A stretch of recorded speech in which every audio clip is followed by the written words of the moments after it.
So hello and welcome guys, welcome to the YouTube channel unknown teacher. आज के इस video में हम कंप्लीट एनडीए की फिजिक्स को एक वीडियो में करने वाले हैं, वो भी एमसीक्यू के द्वारा। एमसीक्यू आएगा, मैं आपको एमसीक्यू का आंसर बताऊंगा, उसका कॉन्सेप्ट बताऊंगा। इस तरीके से हम कंप्लीट फिजिक्स को करने वाले हैं। तो चलिए स्टार्ट करते हैं बिना किसी देरी के। बट गाइज, अगर आपको वीडियो पसंद आता है तो वीडियो को एक लाइक एंड चैनल को सब्सक्राइब जरूर से कर देना याद से। तो चलिए मूव करते हैं क्वेश्चन नंबर 1 की तरफ। गाइज क्वेश्चन नंबर 1 आप देख सकते हो आपके स्क्रीन पे। यहाँ पे लिखा हुआ है which of the following is the example of ideal black body. तो सबसे पहले गाइज मैं आपको ब्लैक बॉडी बता देता हूँ। ब्लैक बॉडी गाइज वो एक चीज़ होती है हमारी, जिसके ऊपर कोई भी रेडिएशन अगर आती है तो वो सब कुछ एब्जॉर्व कर लेता है। ठीक है, मतलब कुछ भी उससे रिफ्लेक्ट होकर नहीं जाता, तो उसको हम ब्लैक बॉडी कहते हैं। एंड आइडियल ब्लैक बॉडी हमारी मतलब प्रैक्टिकल यूज़ में कोई भी नहीं होती, फिर भी एक पिन होल बॉक्स को हम एक आइडियल ब्लैक बॉडी एज्यूम करते हैं। बाकी काजल हो गया हमारा, ये भी हमारे ब्लैक बॉडी है, बट आइडियल ब्लैक बॉडी हमारी पिन होल बॉक्स होता है। कुछ इस तरीके का यह बॉक्स होता है जिसमें हमारी गाइस ये ब्लैक कलर से अंदर प्लेटिंग होती है। यहाँ पे जितनी भी रेडिएशंस वगैरह जाती है ना, सारी की सारी इसके अंदर रिफ्लेक्ट होती हैं एंड एक दूसरे से टकरा के वहीं पे खत्म हो जाती हैं। तो ये सब कुछ एब्जॉर्व कर लेता है अपने अंदर। एंड आइडियल ब्लैक बॉडी होती है, उसका जो ए होता है वो मेरा 1 होता है। ए क्या होता है? एब्जॉर्प्शन पावर, वो मेरी ए होती है। ठीक है, एंड इसमें लैम्डा से कोई भी असर नहीं पड़ता, क्योंकि हर लैम्डा की ये रेडिएशन को एब्जॉर्ब कर लेता है अपने अंदर। एंड सन भी हमारा एक ब्लैक बॉडी होता है। तो चलिए, आई होप आपको समझ में आ गया उस क्वेश्चन का कॉन्सेप्ट। अभी मूव करते हैं नेक्स्ट क्वेश्चन की तरफ। यहाँ पे लिखा हुआ है light year is a unit of. अब देखो लाइट ईयर, लाइट देख के आप कोई भी ऑप्शन मत लगा देना कि स्पीड ऑफ लाइट लगा दिया, इस तरीके से नहीं होता। ये एक यूनिट है, लाइट ईयर यूनिट होती है हमारी डिस्टेंस की। ठीक है, जो कि ऑप्शन नंबर सी है हमारा। तो डिस्टेंस की यूनिट होती है एंड लाइट ईयर की वैल्यू कितनी होती है? अप्रॉक्स, जितना मुझे याद है, 9.54 इंटू 10⁻15 मीटर, ये लाइट ईयर की यूनिट होती है। एंड इस तरह से मैं आपको एक और बता देता हूँ जो कि मुझे याद आ रहा है, फैथम करके एक होता है जो होता है हमारा 6 फीट के इक्वल। ये भी हमारी गाइस डिस्टेंस की ही यूनिट होती है। एंड अगर बात करते हैं बार, बार आ जाता है तो बार आपकी प्रेशर की यूनिट होती है, जूल होती है आपकी एनर्जी की। तो इस तरीके से यूनिट्स होती हैं। एंड फिलहाल के लिए लाइट ईयर पूछा गया, तो लाइट ईयर हमारी डिस्टेंस की यूनिट होती है गाइस। ठीक है, एंड डेसिबल भी आ सकता है, तो डेसिबल हमारा क्या होता है? डेसिबल होता है हमारा साउंड की यूनिट। एंड नेक्स्ट क्वेश्चन देखते हैं गाइस। नेक्स्ट क्वेश्चन आप अपनी स्क्रीन पे देख सकते हो। यहाँ पे लिखा हुआ permanent magnet can be made from. ये गाइस पास्ट ईयर में हमारा आया हुआ है एनडीए में क्वेश्चन। तो इसका आंसर क्या होता है गाइस? हमारा जो परमानेंट मैग्नेट होता है वह बेसिकली 3 मटेरियल से बन सकता है हमारे, या तो आयरन हो सकता है, या कोबाल्ट हो सकता है, या फिर निकिल हो सकता है। तो देख लेते हैं कौन सा ऑप्शन है यहाँ पर। तो कोबाल्ट ही है ओनली, तो कोबाल्ट हो जाएगा हमारा राइट ऑप्शन। एंड देखो, एक परमानेंट मैग्नेट होता है, एक टेम्परेरी मैग्नेट होता है। तो जो टेम्परेरी मैग्नेट होता है वो मेरा सॉफ्ट आयरन से बनता है, सॉफ्ट आयरन। ये चीज़ भी नोट कर लेना। परमानेंट मैग्नेट ये आयरन, कोबाल्ट एंड निकल से बनता है, एंड जो टेम्परेरी मैग्नेट होता है वो मेरा सॉफ्ट आयरन से बनता है। ठीक है, मूव करते हुए नेक्स्ट क्वेश्चन के ऊपर। गाइज नेक्स्ट क्वेश्चन आपका लिखा हुआ Compton effect is associated with. तो गाइज काफ़ी फेमस क्वेश्चन है। जो कॉम्पटन इफेक्ट होता है वो मेरा एक्सरेज से होता है, एक्स्ट्रा लिख गया है। जो कॉम्पटन इफेक्ट होता है वो मेरा एक्सरेज के लिए दिया जाता है। उसमें होता क्या है? बेसिकली जब हम एक्सरे किसी मटेरियल पे डालते हैं, x-ray means group of photons, तो क्या होता है? वो हमारे इलेक्ट्रॉन से टकराती है, इलेक्ट्रॉन से टकराती है। एक फिगर में बना देता हूँ। यहाँ पे जो सपोज ये फोटॉन है एंड ये इलेक्ट्रॉन से किसी से टकराया, तो इसकी वेवलेंथ बढ़ जाती है, मीन्स इसकी एनर्जी कम होगी ना, वेवलेंथ बढ़ जाएगी। एंड कुछ एनर्जी ये अपनी इलेक्ट्रॉन को दे देगा, तो ये होगा हमारा ट्रांसमिटेड फोटोन और ये इलेक्ट्रॉन होगा। ठीक है, तो इसको ही कॉम्पटन इफेक्ट कहते हैं, जो कि हमारा change in direction, change in energy होता है। तो इसको हम कहते हैं कॉम्पटन इफेक्ट। अब एक्सरे आया तो थोड़ा आपको एक्सरे के बारे में बता देते हैं। एक्सरे एंड एक नए पेज में बता दें, जिससे कि आप अपने नोट्स वगैरह भी थोड़ा मेंटेन कर दो। जो हमारा एक्सरे होता है, इसके ऊपर कई काफ़ी सारे क्वेश्चन हमारे एनडीए एग्जाम में देखे जाते हैं। सबसे पहले मैं इसकी जो वेवलेंथ है उसको बता दूं आपको। 10 पिकोमीटर से लेकर गाइस ये 10 नैनोमीटर तक होती है। ठीक है, जो इसकी वेवलेंथ है 10 पिकोमीटर से 10 नैनोमीटर के बीच में होती है। एंड अगर एक्सरे की बात करते हैं तो हमारी 2 तरीके की होती है। एक होती है soft x-ray, soft x-ray and एक हार्ड एक्सरे।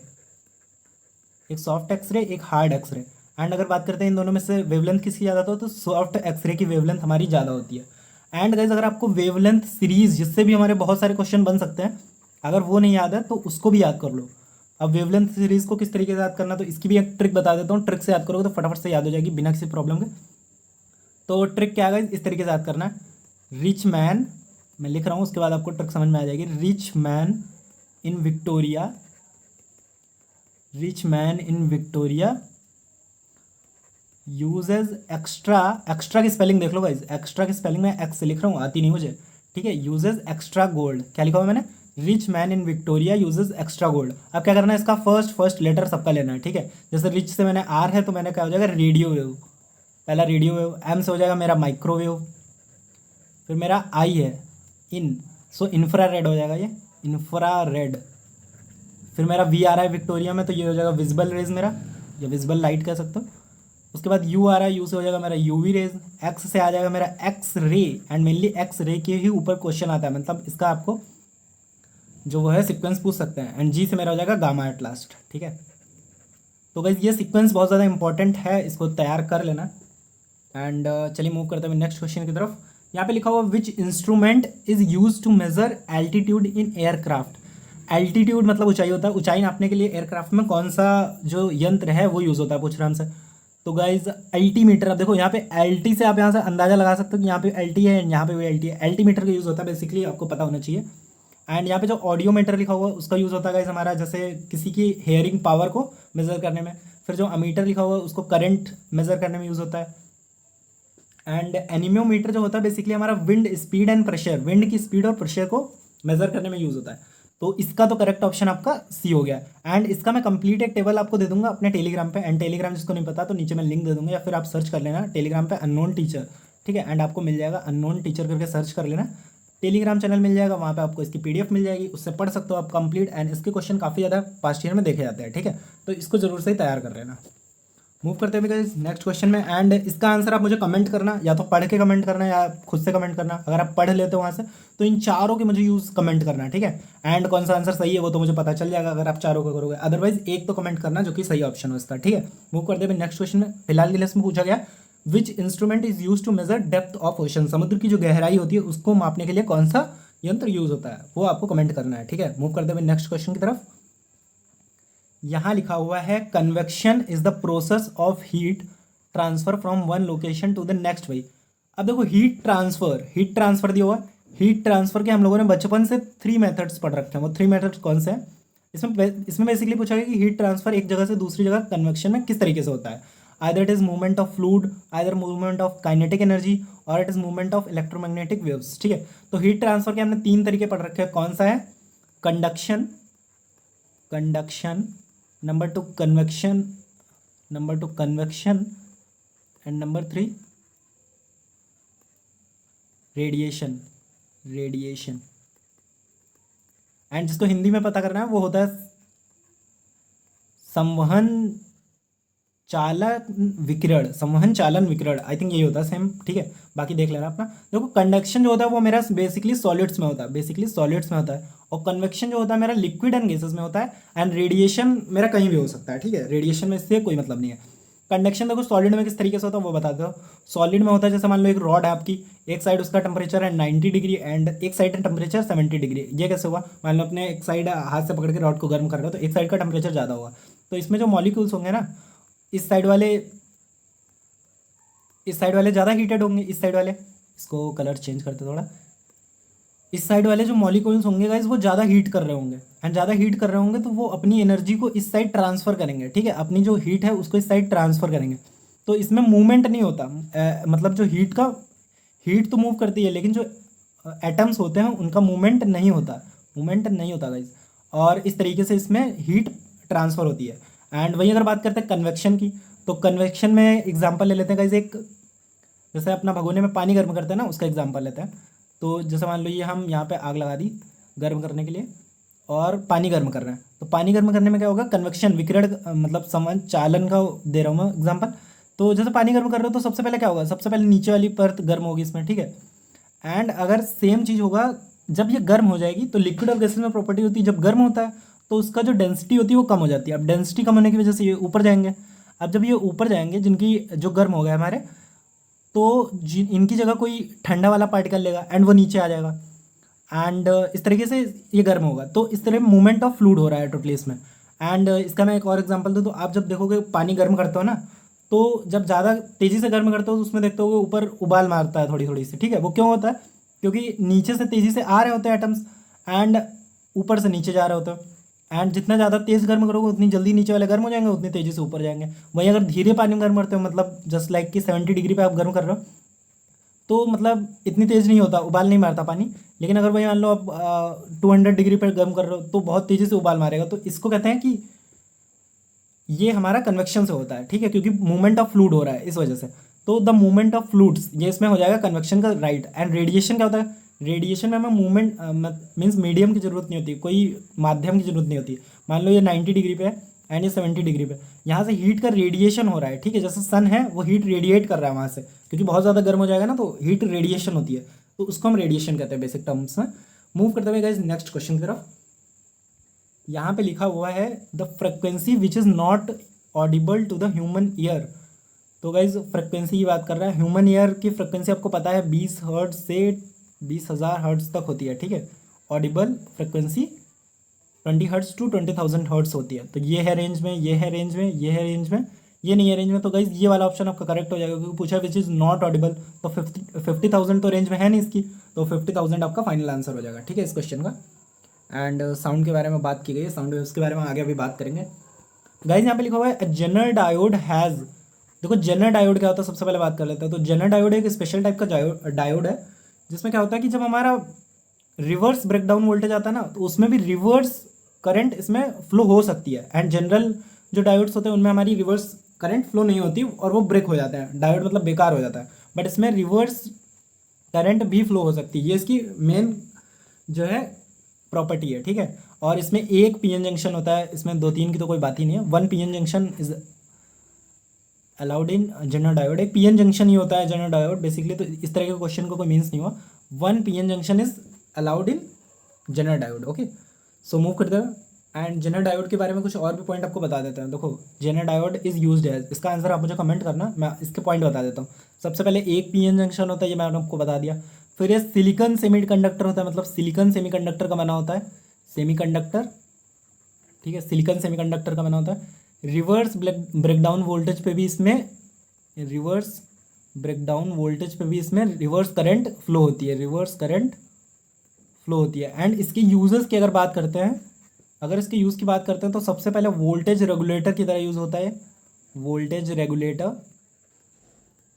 एंड सेकंड बात करते हैं तो मीटर प्रोटेक्शन के रूप में यूज़ होता है। अब मीटर प्रोटेक्शन किस तरह यूज़ होता है, इसको उसके पैरेलल में लगा देते हैं, सो एक्स्ट्रा करंट ये ले लेता है, जिससे हमारा मीटर बच जाता है, ठीक है। तो मीटर प्रोटेक्शन की तरह भी जनरल डायोड का यूज़ करते हैं। एंड नंबर 3, वेव शेपिंग के लिए भी जनरल डायोड का यूज़ होता है। वेव शेपिंग मतलब क्या, जैसे हमारी साइन वेव होती है ना, साइनोसॉइडल ऐसे करके, तो उसको अगर हमको स्क्वायर वेव में कन्वर्ट करना है तो उसमें भी जनरल डायोड का ही यूज़ होगा। अब देख लेते हैं इस क्वेश्चन में क्या पूछा है। A general diode is used as, तो जनरल डायोड के मैंने यूज़ आपको बता दिया। तो एज एन एम्पलीफायर नहीं। अब वोल्टेज रेगुलेटर, हाँ गाइस ये करेक्ट है आपका, ठीक है। सो आगे पढ़ने की जरूरत नहीं है। मूव करते हैं नेक्स्ट क्वेश्चन पे। एंड मैंने जनरल डायोड के आपको इंपॉर्टेंट पॉइंट्स बता दिया है, इनको अपने दिमाग में रखना। नेक्स्ट क्वेश्चन लिया हुआ है when sound travels through air the air particles. तो साउंड जब एयर से ट्रैवल करता है तो क्या होता है एयर पार्टिकल में, vibrate along the direction of wave propagation. देखो गाइस अगर आप कुछ बोलते हो ना तो उसमें क्या होता है, एयर के पार्टिकल सेम डायरेक्शन में मूव करते हैं, ठीक है, इस तरीके से। तो vibrate along the direction of wave propagation, तो ये बिल्कुल ही करेक्ट ऑप्शन है, ठीक है। Vibrate but not in any fix direction, ये गलत है, ठीक है, उसी डायरेक्शन में वाइब्रेट करते हैं। And vibrate perpendicular to the direction, नहीं, सेम डायरेक्शन में करते हैं। एंड इसका आगे एक क्वेश्चन आएगा उसमें मैं अच्छे से एक्सप्लेन कर दूंगा इसको, ठीक है। वाइब्रेट अलॉन्ग द डायरेक्शन, ये साउंड वेव हमारी लॉन्गिट्यूडनल होती है कि ट्रांसवर्स, ये आगे मैं आपको एक्सप्लेन करूंगा, ठीक है। लो गाइस आ गया वही क्वेश्चन। यहाँ पे लिखा हुआ है sound and light waves both, ठीक है। देखो साउंड एंड लाइट वेव्स की कुछ प्रॉपर्टीज अब आपको सामने आएंगी। So have similar wavelength, तो नहीं गाइस, देखो sound waves and sound wave and light waves, इन दोनों की फ्रिक्वेंसी अलग होती है, आपको पता ही है। सो उसकी वेवलेंथ भी अलग ही होगी, ठीक है। देखो साउंड की हमारी फ्रिक्वेंसी कितनी होती है, साउंड की हेरेबल ऑडिबल तो 20 to 20,000 होती है। एंड लाइट वेव्स की भी फ्रिक्वेंसी हमें पता है 4 × 10⁻14 के टर्म में होती है। तो दोनों की फ्रिक्वेंसी अलग है, इसलिए वेवलेंथ भी अलग होगी। फिर लिखा हुआ obey the law of reflection, तो लॉ ऑफ रिफ्लेक्शन तो गाइस सभी की सभी वेव्स फॉलो करती हैं, नो मैटर कि साउंड है, लाइट है, वाटर है, कोई भी वेव हो, वो लॉ ऑफ रिफ्लेक्शन तो फॉलो करना ही करना है। फिर उसके बाद लिखा हुआ है ट्रैवल एज लॉन्गिट्यूडिनल वेव। तो गाइज अगर मैं आपको बताऊं तो सबसे पहले मैं लॉन्गिट्यूडनल एंड ट्रांसवर्स वेव आपको बता देता हूं। जो लॉन्गिट्यूडनल एंड ट्रांसवर्स वेव्स होती है, दो तरीके की वेव होती है, इनको हिंदी में कहते हैं प्रस्थ एंड अनुदैर्ध्य, ठीक है। तो लॉन्गिट्यूडनल क्या होता है, इसमें जिस साइड में हमारा मोशन होता है वेव का, मीडियम भी उसी साइड में मोशन करता है। एंड ट्रांसवर्स में क्या होता है, जिस साइड हमारा वेव का मोशन होता है, मीडियम उसके परपेंडिकुलर मोशन करता है, ठीक है। सो ये 1 डायमेंशनल होती है टोटली, कहें अगर सिंपल टर्म्स में, एंड ये 2 डायमेंशनल होती है। अगर लॉन्गिट्यूडनल का एग्जांपल दें तो ये होता है साउंड वेव इसके अंदर आती है, एंड सिज्मिक वेव इसके अंदर आती है। वहीं अगर ट्रांसवर्स वेव का एग्जांपल दें तो लाइट वेव्स इनके अंदर आती हैं, एंड रेडियो वेव्स भी इसके अंदर आती हैं, ठीक है। Electromagnetic waves, transverse waves. तो देखो, ट्रैवल एज लॉन्गिट्यूडनल वेव्स, ये भी गलत हो गया क्योंकि साउंड वेव हमारी लॉन्गिट्यूडनल है, बट लाइट वेव हमारी क्या है, ट्रांसवर्स। फिर travel through vacuum, sound wave की बात अगर करते हैं तो ये वैक्यूम में ट्रैवल नहीं करती, ठीक है। वैक्यूम में ट्रैवल नहीं करती साउंड वेव। अगर आप निर्वात में कुछ भी बोलोगे ना तो एक साइड से दूसरी साइड नहीं जाएगा। बट अगर लाइट वेव की बात करते हो तो देखो, सन से हमारी लाइट आती है ना, वो तो वैक्यूम में ट्रैवल करके ही आती है, तो लाइट वेव वैक्यूम में ट्रैवल करती है, तो ये भी हमारा रॉन्ग हो जाएगा, ये भी हमारा रॉन्ग है। तो obey the law of reflection, ये हमारा राइट ऑप्शन हो जाएगा इस तरीके से। मूव करते हुए नेक्स्ट क्वेश्चन है, यहाँ पे दिखा हुआ है the rise of liquid in a capillary tube does not depend on. मतलब देखो, एक कैपिलरी मतलब केश नली जो होती है ना हमारी, उसमें जल स्तर सामान्य जगह से ऊपर होता है, क्यों ऐसा पूछा है, ठीक है। मान लो ये है हमारा वाटर लेवल, ठीक है। कैपिलरी, केश नली परख नली की तरह होती है, बस दोनों तरफ से खुली होती है, ऐसा मान लो, ठीक है। एंड इस तरीके से इसमें पानी बीच पूछ रहा है कि बीच में थोड़ा सा ऊपर क्यों होता है, तो उसका अगर हम बात करते हैं तो एच का मैं आपको फॉर्मूला बता देता हूँ। तो सबसे पहले हम इसका पानी ऊपर क्या होता है कि ऊपर यहाँ पे प्रेशर पी होता है, एंड परख नली, केश नली के अंदर जो हमारा पी होता है वो होता है मेरा पी माइनस 2T/R, अलग से लिख देता हूँ, पी माइनस 2T/R, ये हमारा अधिक के दाब होता है, ठीक है। तो पी माइनस 2T/R। एच का अगर मैं फॉर्मूला बताऊँ, क्योंकि इस क्वेश्चन को हम एच से ही डायरेक्टली एक्सप्लेन कर देंगे, तो एच का मैं अगर फॉर्मूला बताऊँ तो h is equal to 2T cos theta by r rho g. आप देखोगे डायरेक्ट क्वेश्चन है guys, h is equal to 2T cos theta r rho g. लिखा है rise of liquid in capillary tube does not depend on, किसके ऊपर depend नहीं करता, तो एंगल ऑफ कॉन्टैक्ट जो कि गाइज हमारा कॉस थीटा है, डिपेंड कर रहा है। डेंसिटी ऑफ लिक्विड जो कि गाइज हमारी रो है, डिपेंड कर रहा है। रेडियस ऑफ कैपिलरी ट्यूब जो कि हमारी गाइज आर है यहाँ पे, इस पर भी डिपेंड कर रहा है। तो at last guys atmospheric pressure होता है जिसमें हमारा राइज अफेक्ट नहीं हो करता, ठीक है, जिससे हमारा राइज अफेक्ट नहीं होता। तो ये वाला गाइज हमारा बिल्कुल करेक्ट ऑप्शन हो जाएगा। लिखा हुआ है डज नॉट डिपेंड ऑन, तो एटमॉस्फेरिक प्रेशर पे डिपेंड नहीं करता राइज, ठीक है। नेक्स्ट क्वेश्चन देख लेते हैं। दिखा हुआ the pressure just below the meniscus of water. तो गाइज ये सेम क्वेश्चन है, यहाँ पे गाइज देख लो इस तरीके से। एंड ये पूछ रहा है कि ये जो होता है ना हमारा,